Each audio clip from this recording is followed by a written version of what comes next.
Hello दोस्तों, welcome to my channel. इस video में बात करने वाले हैं ऊर्जा के स्रोत के बारे में और मैं अभी इस चैप्टर को कंप्लीट करने वाला हूं अपने वीडियो में। तो चलिए देखते हैं। देखिए दोस्तों, सबसे पहला है क्वेश्चन है ऊर्जा का सबसे बड़ा स्रोत क्या है। तो ऊर्जा का सबसे बड़ा स्रोत सूर्य है। ऊर्जा का सबसे बड़ा स्रोत क्या है? सूर्य है। सूर्य ऊर्जा का सबसे बड़ा स्रोत है। ठीक है। ऊर्जा के एक स्रोत का नाम लिखें। ऊर्जा का एक स्रोत का नाम लिखें। तो कोयला और पेट्रोलियम ऊर्जा का एक स्रोत है। ऊर्जा के गैर परंपरागत दो स्रोत के नाम लिखें। ऊर्जा के गैर परंपरागत दो स्रोत के नाम लिखें।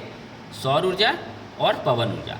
सौर ऊर्जा और पवन ऊर्जा जो है गैर परंपरागत ऊर्जा के स्रोत है। क्लियर है? अगला इंपॉर्टेंट क्वेश्चन है 4th नंबर। पवनों का देश किसे कहा जाता है? पवनों का देश किसे कहा जाता है? डेनमार्क को। ठीक है, डेनमार्क को पवनों का देश कहा जाता है। बायोगैस या फिर जैव गैस के मुख्य घटक का नाम लिखे। बायोगैस के मुख्य घटक का नाम लिखे। मीथेन। मीथेन जो है ये बायोगैस का मुख्य घटक है। ठीक है। इसका सूत्र क्या होता है? CH4 होता है ना। Methane, ethane, propane, butane, pentane, hexane, ये सब जो होता है। तो मीथेन का घटक है, मुख्य घटक। जीवाश्म ईंधन के उदाहरण दे। जीवाश्म ईंधन के उदाहरण दे। कोयला, पेट्रोलियम और प्राकृतिक गैस जीवाश्म ईंधन के उदाहरण हैं। जीवाश्म ईंधन मतलब ऐसा ईंधन जो जीवों के कारण बना हो। ठीक है। जीव जंतु, पेड़ पौधे और जानवर के करोड़ों वर्ष तक पृथ्वी के नीचे दबे रहने के कारण वो धीरे धीरे क्या होता है, कोयला और पेट्रोल में चेंज हो जाता है। तो वही जीवाश्म कहलाता है, जीवाश्म ईंधन। ठीक है। जीवाश्म ईंधन मतलब जीव जंतुओं से जो बनता है उसे जीवाश्म ईंधन कहते हैं। तो जीवाश्म ईंधन के उदाहरण दें, कोयला, पेट्रोलियम, प्राकृतिक गैस है। पवन चक्की से उपयोगी ऊर्जा का प्राप्त करने के लिए पवन का न्यूनतम वेग कितना होना चाहिए? बोला पवन चक्की से उपयोगी ऊर्जा प्राप्त करने के लिए, मतलब पवन चक्की जो होता है उससे ऊर्जा जो प्राप्त होगा तो उसके लिए पवन का कितना स्पीड होना चाहिए कि पवन चक्की ऊर्जा प्राप्त करे, उससे हम लोग ऊर्जा इस्तेमाल कर सकें। कितना स्पीड में वो पवन चक्की घूमे, तो उसके लिए जो न्यूनतम वेग होता है 15 किलोमीटर पर आवर्स। मतलब 15 किलोमीटर पर घंटे की स्पीड से यदि हवा चलेगा न्यूनतम कम से कम, तब पवन चक्की से हम लोग ऊर्जा प्राप्त कर सकते हैं। क्लियर है? आगे है 8 नंबर।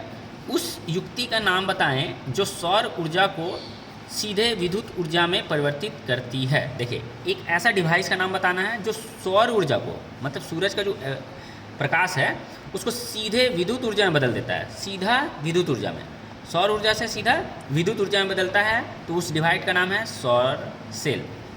सोलर सेल बोल सकते हैं या सौर सेल। क्लियर है? आगे है दो ऐसे पदार्थ का नाम लिखे। दो ऐसे पदार्थ का नाम लिखे जिनसे सौर सेल बनाए जाते हैं। सौर सेल क्या है? एक ऐसा डिवाइस है जो सूर्य ऊर्जा को सीधा विद्युत ऊर्जा में बदलता है। क्लियर है?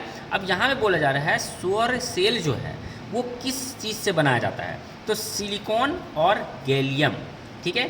सिलिकॉन और गैलियम जैसे पदार्थ है जिसका इस्तेमाल सौर सेल बनाने के लिए किया जाता है।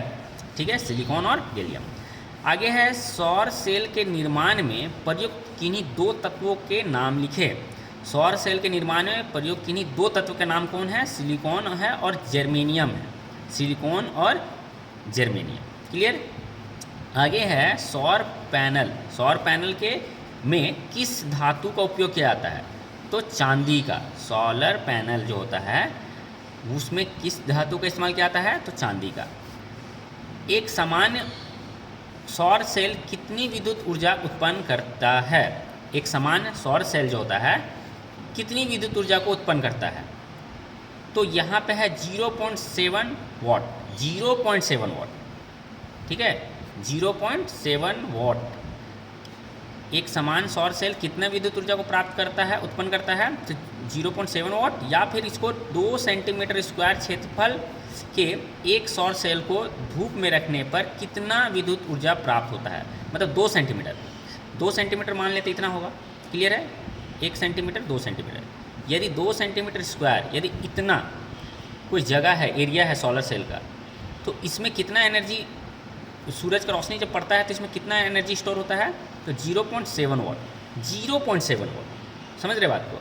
यदि ऐसा वाला 10 डब्बा बना दिया जाए, ठीक है, 10 डब्बा बनाएंगे तो जितना 10 डब्बा मिल के बड़ा सा हो जाएगा, यहाँ से यहाँ तक हो जाएगा लगभग, तो वो कितना एनर्जी करेगा, मतलब प्रोड्यूस करेगा, तो 7 वाट। 0.7 है तो 10 से मल्टीप्लाई करेंगे क्या होगा, 7 वाट। मतलब 7 वाट का एक जो बल्ब होता है उसको जलाया जा सकता है यदि इतना दूर सूरज का रोशनी पड़ेगा तो। क्लियर है, मतलब एक 7 सेंटीमीटर स्क्वायर पर। क्लियर है। अब आगे है 7 सेंटीमीटर स्क्वायर पर। अब आगे है सौर ऊर्जा, सौर उष्मांक या स्थिरांक का नाम क्या है, तो 1.4 किलोवाट पर मीटर स्क्वायर। क्लियर है। अब यहाँ लिख रहा है CNG का पूर्ण विस्तार लिखे।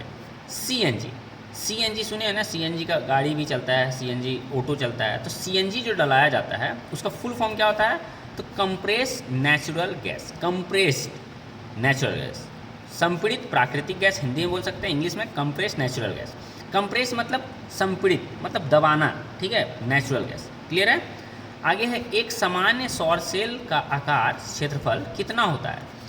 एक सामान्य सौर सेल का आकार कितना होता है, 2 सेंटीमीटर स्क्वायर होता है। नेक्स्ट है वैसे पदार्थ जो जलने पर ऊष्मा उत्पन्न करते हैं क्या कहलाते हैं। वैसे पदार्थ जो जलने पर ऊष्मा प्रदान करते हैं क्या कहलाते हैं, तो ईंधन कहलाता है। जो भी कुछ जलेगा तो क्या देगा, वो ऊष्मा देगा, तो क्या कहलाता है, वो ईंधन कहलाता है। ज्वार भाटा उत्पन्न होने का क्या कारण है।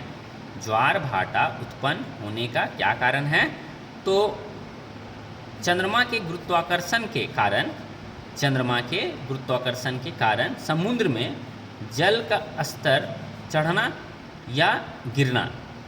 चंद्रमा के गुरुत्वाकर्षण के कारण समुद्र में, देखिए चंद्रमा का जो ग्रेविटेशनल फोर्स है उसके कारण समुद्र में, मतलब पृथ्वी का जो समुद्र है उसमें जल का स्तर चढ़ना या गिरना। मतलब देखिए समुद्र का जो पानी है ना वो कभी कभी बढ़ता है और घटता है। ये बढ़ता घटता क्यों है, तो वो चंद्रमा के गुरुत्वाकर्षण के कारण।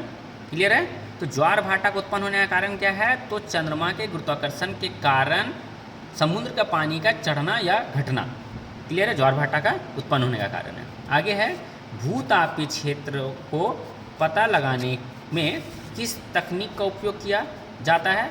भूतापीय क्षेत्र को पता लगाने के लिए, ठीक है, भूतापीय क्षेत्र को पता लगाने के लिए किस टेक्नोलॉजी का यूज़ किया जाता है, तो ऊर्जा स्थानांतरण तकनीक, ऊर्जा स्थानांतरण तकनीक का इस्तेमाल किया जाता है। आगे है हवा के बहने का मुख्य कारण क्या है। हवा के बहने का मुख्य कारण क्या है, तो वायुमंडल में दाब के परिवर्तन, वायुमंडल में जो दाब का परिवर्तन होता है उससे हवा बहता है। ठीक है, हवा के बहने का मुख्य कारण क्या है, वायुमंडल में दाब के परिवर्तन, वायुमंडल में दाब के परिवर्तन। कौन सा ऊर्जा स्रोत सौर ऊर्जा से व्युत्पन्न नहीं होता है, तो नाभिकीय ऊर्जा। सौर कुकर के लिए कौन सा दर्पण उपयुक्त होता है, अवतल दर्पण। याद रखना है, सौर कुकर जो होता है ना, सोलर कुकर, उसमें कौन सा दर्पण मतलब मिरर इस्तेमाल होता है, तो अवतल दर्पण। पवन में किस प्रकार की ऊर्जा होती है, तो गतिज ऊर्जा होती है, क्योंकि पवन क्या है, गति करता है, तो गतिज ऊर्जा होती है उसमें। बहते जल में किस प्रकार की ऊर्जा होती है, गतिज ऊर्जा होती है। ठीक है, गतिज ऊर्जा होती है किसमें, बहता हुआ पवन में, बहता हुआ जल में, ये सब में गतिज ऊर्जा होती है। तो इस वीडियो में मैंने 23 छोटे क्वेश्चन को एक्सप्लेन किया और होप आपको ये सभी इंपॉर्टेंट क्वेश्चन समझ आया होगा। मैं इसी तरह के और भी कंटिन्यूस वीडियो बनाता रहूँगा अपने चैनल पर, और इसी चैप्टर के नेक्स्ट वीडियो मैं एक्सप्लेन करने वाला हूँ। तो आपको ये वीडियो कैसा लगा ज़रूर कमेंट में बताएं, और आप किस तरह के वीडियो चाहते हैं, किस तरह के टॉपिक आपको पसंद है या किस तरह के क्वेश्चन आपको पसंद है, ज़रूर कमेंट में बताइए। मिलते हैं इस तरह के इंफॉर्मेटिव एजुकेशनल वीडियो के साथ। Thanks for watching.